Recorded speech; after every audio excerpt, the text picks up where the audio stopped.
அருட்பெருஞ்சோதி அருட்பெருஞ்சோதி தனிப்பெரும் கருணை அருட்பெருஞ்சோதி. எல்லா உயிர்களும் இன்புற்று வாழ்க, கொல்லா நெறியே குவலயமெல்லாம் ஓங்குக. திருவருட்பிரகாச வள்ளற்பெருமான் வகுத்தளித்த சுத்தசன் மார்க்க நெறியினை தனது சொற்பொழிவுகள் மூலமாகவும் நூல்கள் வாயிலாகவும் வெளியிட்டவர்தான் திண்டுக்கல் சுவாமி சரவணானந்தா அவர்கள் தயா விளக்கமாலை என்ற ஒரு பதிகத்திற்கு ஒவ்வொரு பாடலுக்கும் சொற்பொழிவாற்றி உள்ளார்கள். அந்த வகையிலே தயவு வாழ்வு 89வது பாடலுக்கு அவர்கள் 23/1/1983 நாளன்று ஆற்றிய சொற்பொழிவு ஒலி வடிவிலே அன்பர்களின் தகவலுக்காக தற்போது தரப்படுகின்றது. இன்று 89வது பாடலுக்கு விளக்கம் காண்போம். 88வது பாடலில் சத்விசாரம் பற்றிய சில உண்மைகளை தெரிந்து கொண்டது போலவே இப்பாடலிலும் மிகச் சிறந்த மேலான கருத்துக்களை அறிந்து கொள்வோம். சென்ற பாடல் வாங்கிடு வாய் மிக மகிழ்ந்தே, வாங்கிடு வாய் மிக மகிழ்ந்தே என முடிவடைந்து இப்பாடல் வாய் மிக நல்ல வாக்கது வழங்க என ஆரம்பமாகியுள்ளது. பாடல் எண் 89. வாய் மிக நல்ல வாக்கது வழங்க மனமது நின்பதம் மருவி, தேய்விலா மதிபோல் திகழ்ந்திட வெண்ணுள் சேர்ந்தது போன்றவருள்ளும், ஓய்விலாதுரையும் உண்மை கண்டிங்கே ஒன் தயா விசாரமேற்கொண்டு, மாய்விலாதோங்க வள்ளலே அருள்க மாலுடை மாலையிதணிந்தே, மாய்விலாதோங்க வள்ளலே அருள்க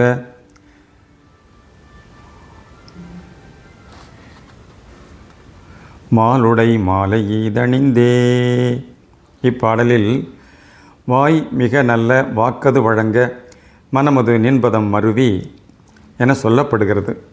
வாயானது எப்போதும் நல்ல சொற்களையே பேச வேண்டும். வாய் எதற்காக வழங்கப்பட்டுள்ளது? மற்ற பிராணி விலங்குகள் எல்லாவற்றுக்கும் வாய் உள்ளது. ஆனால் அவைகள் உணவை உண்பதற்குத்தான் மிக முக்கியமாக பயன்படுகிறது. மனிதனுக்கோ வாயானது உண்ணுவதற்கு மட்டுமல்லாமல் உள்ளத்து உணர்வுகளை மொழியின் துணையாக வெளியிடுவதற்கும் உதவுகின்றது. சத்விசாரத்தால் உணர்ந்து கொண்ட கடவுள் உண்மையை எல்லோரும் உணர்ந்து கொள்ளுமாறு சொல் வடிவில் வெளியிட முடிகிறது. அப்படி வெளிவரும் வாக்கு நன்மை பயக்கும் நல்வாக்காக இருத்தல் வேண்டும். வாக்கு என்பதை வாக்கு தேவி என்றும் சொல்லுவர்.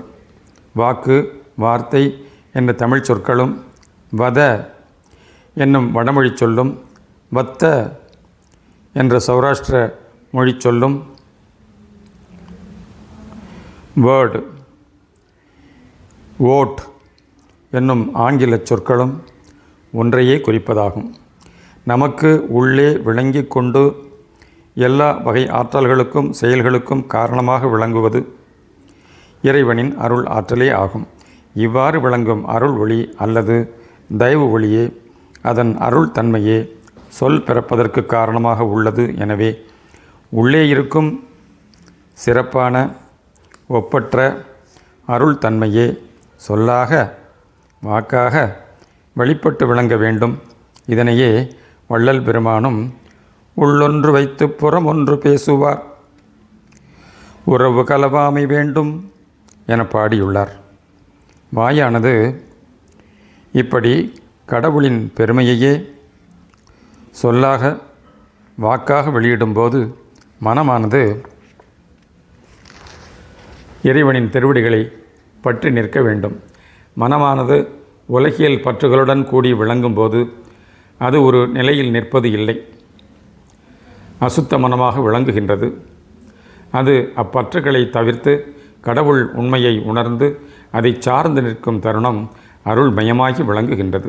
அப்படி அருள்மயமான மனம் எப்படி விளங்கும் என்பதை தேய்விலாமதி போல் திகழ்ந்திட என்னுள் சேர்ந்தது போன்று எவருள்ளும் என்னும் வரிகள் சித்தரிக்கின்றன. இதில் தேய்விலா மதிபோல் என்று சொல்லப்படுகின்றது. புற உலகில் நாம் காணுகின்ற மதி, சந்திரன், வளரும் தேயும். ஆனால் அகநிலையில் மதியாக விளங்குவது எல்லாம் வல்ல பரம்பொருளாம் அருட்பெருஞ்சோதிபதியே ஆவார். அகத்தே ஒளிரும் மதியானது எப்போதும் 16 கலையோடு பூரண சந்திரனாக விளங்குவதாகும். நிறை ஞானத்தை பூரண நிலவுக்கே ஒப்பிட்டுச் சொல்லுவர். புற உலக சந்திரன் களங்கமுடையது. பூரண நிலவின் ஒளியில் சிறிது மங்கலான பகுதிகள் தெரியும். அந்த நிழல் போன்ற மங்கலான பகுதியை பலரும் பலவிதமாக முயல், களங்கம் எனவும், கிழவி என்றும், மரம் என்றும், நூல் நூற்கின்ற மூதாட்டியாகவும் கற்பனையாகச் சொல்லுகின்றனர். ஆனால் அகத்தே விளங்கும் சந்திரன் களங்கமில்லாதது. முழு நிலவை நோக்கும்போது அது நிறம் முழுமையும் வெண்மையாகவோ முழுவதும் பொன் வண்ணமாகவோ இருப்பதில்லை. அதில் 3/4 பங்கு வெள்ளை நிறமும் 1/4 பங்கு பொன்னிறமும் கலந்துள்ளது. இதனையே சன்மார்க்க கொடியாக காண்பித்துள்ளார் வள்ளற்பெருமான். இதனை மந்திரம்கால் மதி 3/4 எனவும் சொல்லியுள்ளனர் சான்றோர். விதியை மதியால் வெல்லலாம் என்பது பழமொழி. எந்த மதியால் வெல்ல முடியும்? புற உலகில் நாம் காண்கின்ற மதியினாலோ அல்லது கல்வியறிவால் பெற்ற மதியினாலோ விதியை வெல்ல முடியாது. அருள் ஞானம் நிறைவுற்ற மதியால் தான் விதியை வெல்ல முடியும். ஒரு ஆன்மா பக்குவமுற்று நிறையருள் பெறும் வரையில் அருள் நியதிப்படி அவ்வான்மாவுக்கு ஓரறிவு புல் இனம் முதல் 6 அறிவு கொண்ட மனித தேகம் எல்லாம் சூழ்வதும் மறைவதும் நடைபெற்று கொண்டே இருக்கும். 6 அறிவு கொண்ட மனித தேகச் சூழல் கிடைத்தபோதுதான் அதற்கு மன அறிவு செயல்படுகிறது. அம்மன அறிவை கொண்டு மனிதனும் கடவுள் உண்மையை காண பல வழிகளில் முயன்று தனக்குள் அதனை ஏகதேசமாக அறிந்துணரவும் செய்தான். அவ்வாறு அகத்தே கண்ட இறை இன்ப நிலையில் அடங்கிவிடுவதே மெய்யான இன்பம் என்றும், மற்ற புற உடல் உலகம் எல்லாம் பொய் எனவும் வெறுத்து ஒதுக்கினான். ஆகையால் முன்னோர்கள் கடவுள் உண்மையை ஏகதேசம் உணர்ந்தும் நிறையருள் அல்லது தயவு வெளிப்படாத காரணத்தால் அவர்கள் நிலையான இன்ப வாழ்வை பெறாது வீண் போயினர். நாம் புற உலகில் சூரிய ஜோதியை காண்கின்றோம். இச்சூரிய ஜோதி புற உலக இருளை மட்டுமே நீக்குவதாகும். ஒவ்வொரு அணுவிலும் அகத்தே இருந்து விளங்கி கொண்டுள்ளது அருட்ஜோதி சூரியன் ஆகும். இந்த அருட்ஜோதி சூரியனின் அருள் ஆற்றலே எல்லா விளைவுகளுக்கும் காரணமாக உள்ளது. இதனால் புற உலக சூரியனுக்கு பல் இல்லை. அகநிலையில் விளங்கும் சூரியனுக்கு பல் உண்டு என்றும் கூறுவர். இதனை ஒரு கதையாலும் விளக்குவர். ஒரு முறை தட்சன் என்னும் அரக்கன் யாகம் செய்தபோது சிவபெருமானை அழைக்காது அவமதித்து விட்டான். இதனால் கோபம் கொண்ட சிவபெருமான் வீரபாகு என்பவனை அனுப்பி வைக்க அவன் அங்கு சென்று போர் செய்து எல்லோரையும் துன்புறுத்தினான். அதில் தட்சனின் தலை போயிற்று, சரஸ்வதியின் மூக்கு போயிற்று, சூரியனுக்கு பல் போயிற்று என்பர். இது கதை. இதனால் உணரப்படும் உண்மை என்ன? ஆங்கிலத்தில் SOUL சோல் என்பது ஆன்மாவை குறிக்கும். SOL சொல் என்பது சூரியனை குறிக்கும். இவற்றுள் ஆன்ம ஜோதியாம் சூரியனுக்கு SOUL என்பதில் U என்னும் பகர வடிவ எழுத்து உள்ளது. மற்றதில் இந்த எழுத்து இல்லை. U என்னும் இவ்வெழுத்து நம் தலைநடு விளங்கும் பகர வடிவ தலத்தை குறிப்பது. இது ஆன்ம ஜோதி விளங்கும் பல் நிலையையும் குறிப்பதால் அகசூரியன் பல் பெற்று விளங்குவதாக விவரிக்கப்படுகிறது. சோல் என்ற சொல்லினின்றே சொல் என்ற வார்த்தை உண்டாகி இருக்கிறது. சொல் என்பது ஓம் என்ற ஒரு சொல்லே. அந்த ஓம் என்ற சொல்லே நமது ஆன்மாவாக விளங்கி கொண்டுள்ளது. புற உலகில் நாம் காணுகின்ற சூரிய ஜோதியும் சந்திர ஜோதியும் ஆக உண்மையை விளக்க வந்தனவேயாகும். அகத்தே அருள்ஞான நிலையில் சூரிய ஜோதியும் சந்திர ஜோதியும் நாம் பெற வேண்டிய சுத்த தேக ஞான தேக நிலைகளை விளக்குவதாக உள்ளது. இந்த உண்மையை தைப்பூச திருநாளன்று ஜோதி தரிசனம் பெறுவதாக காட்டப்பட்டுள்ளது. அண்டவானில் கடகராசியில் பூச நாள் அன்று, அதுவும் தை மாதத்தில் அமையும் இப்பூச நாள் முழு நிலவு நாளாகவும் இருக்கும். அன்று அதிகாலையில் வடலூர் பெருவழியில் கிழக்கே சூரிய ஜோதி வருவதும் மேற்கு வானில் சந்திர ஜோதி மறைவதும் இரண்டிற்கும் இடையில் அருட்பெரும் ஜோதியின் தரிசனமும் ஒரே சமயத்தில் பெற்றுக்கொள்ள முடிகிறது. வடலூரில் ஜோதி தரிசனம் பெற்றுவிட்டால் மட்டும் போதாது, அந்த தரிசனத்தை நாம் அகத்தேயும் பெற வேண்டும். அகநிலையில் கடம் என்பது தேகம், கம் என்பதும் தலை, தலைநடு விளங்கும் பகர வடிவ தலைமே கார்குளம் எனப்படும். அங்கு விளங்குவது அருட்பெரும் ஜோதிபதியின் திருவடிகளே ஆகும். இவ்வுண்மையை ஒருமையும் தயவும் கூடிய சத்விசாரத்தால் நாம் உணர்ந்து அதனை சார்ந்து நின்று வாழ்க்கையை தயவு வாழ்வாக நடத்தும் பொழுதுதான் இறையருள் ஞானதேகம் நிறையருள் தன்மை கொண்டிருக்கும், நிறையருள் கொண்டிலங்கும். சுத்த தேக அனுபவத்தையும் பெற்றுக்கொள்ளும் போதுதான் உண்மையான ஜோதி தரிசனம் பெற்றவர்கள் ஆவோம். இவ்வுண்மையே இத்தயா விளக்கமாலையின் இப்பாடலில் என்னுள் சேர்ந்தது போன்றெவருள்ளும் ஓய்விலாதுறைவு உண்மை கண்டிங்கே ஒன்தயா விசார மேற்கொண்டு என்னும் வரிகள் விளக்குகின்றன. ஒன்தயா விசாரம் எனப்படுகிறது. ஒன்தயா என்பது ஒன் ப்ளஸ் தயா விசாரம் என கொள்ள வேண்டும். ஒன் அல்லது ஒளி என்ற பொருள் தரும். உள்வொளிர் தயவு ஒளியை சத்விசாரத்தால் சார்ந்து கொண்டு கடவுள் உண்மையை, அருட்பெரும் ஜோதியின் உண்மையை உணர்ந்து கொள்ளுதல் வேண்டும். வடலூர் பெருவழியில் சத்தியஞான சபையில் அருட்பெரும் ஜோதியின் உண்மையை சத்விசாரத்தால் கண்டுகொள்ள மட்டுமே முடிகின்றது.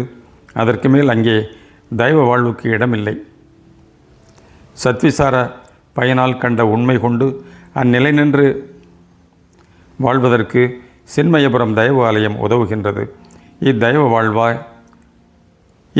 வாழ்வை மேற்கொண்டு உலக மக்கள் அனைவரும் மாய்விலாதோங்க வள்ளலே அருள்க மாலுடை மாலையீதணிந்தே என பணிவோடு வேண்டப்படுகிறது.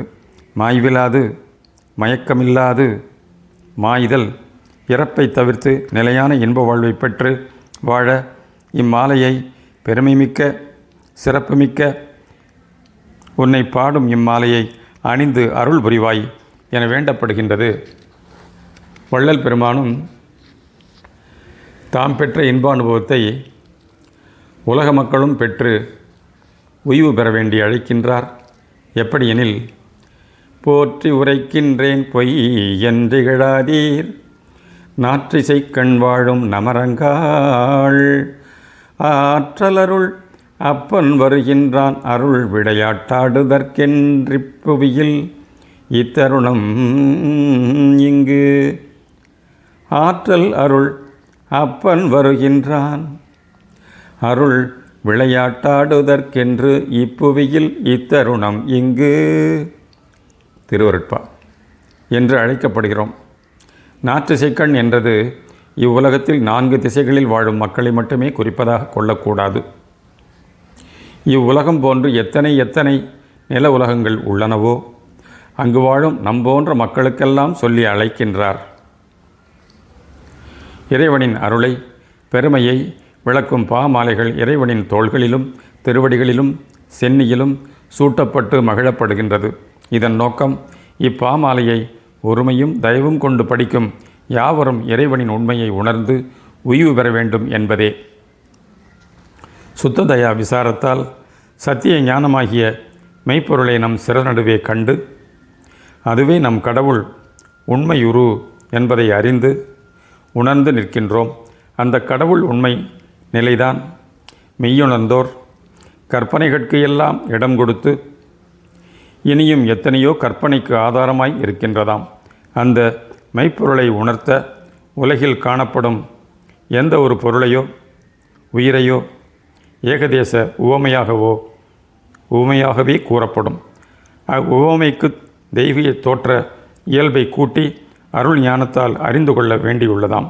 இதனால் உலகில் காண்கின்ற பிறைமதியும் நிறைமதியும் சூரியனும் வெண்மீனும் அக்கினியும் என்றும் ஒருபடித்தாய் களங்கமில்லாததாய் சிற்றுருவிலே பேர் உண்மை அனுபவப்படுத்துவதாய் அனுபவ விளக்கம் தந்துள்ளனர். பல் உள்ள சூரியன் எனப்பட்டுள்ளது. இதுவே சுதர்சனமாகவும் கற்பித்துள்ளனர். தன் இறை உண்மையைக் கண்டு அடைதலே இதன் பொருளாம். இந்நிலை நின்றே அகண்ட பிரபஞ்சத்து எப்பொருளையும் எவ்வுயிரையும் காணலாம் என்பர். இதுவே விஸ்வரூப தரிசனம் ஆம். ஆகவே மெய்ப்பொருளை அருளால் உணர்ந்து அடைவதற்கே இக்கற்பனைகளெல்லாம் உருவாகி வந்துள்ளன என்பது உண்மையாம். சுத்த தயவு ஆக இப்போது அந்த மெய்ப்பொருளை குறிக்க நேர்ந்தது. இதனுடைய அனுபவப் பொருள் கடவுள் உண்மையாகவும் நமது உண்மையாகவும் அதனை அறிந்து அடையும் வழியாகவும் முடிவில் அதனால் பெறப்படும் திரிவேக சித்தி விளக்கமாகவும் காணக்கூடியதாய் இருக்கின்றது. இதனால் இத்தயவு கடவுள் உண்மையை குறிக்கும் இதுவரை காணாத ஒரு மெய்மொழியாக இருக்கின்றது. ஆகையால் இதுவும் பழைய கற்பனை போன்ற ஒன்றாக கருதி அலட்சியமாயிருந்து விடக்கூடாது. இது விசாரத்தின் பயனையும் பரோபகாரத்தின் விளைவையும் நல்கி ஒவ்வொருவரையும் பேரின்ப வாழ்வில் என்றும் விளங்கச் செய்வதாம். சூழ்க தயவு. அருட்பெரும் ஜோதி அருட்பெரும் ஜோதி தனிப்பெரும் கருணை அருட்பெரும் ஜோதி தயவு.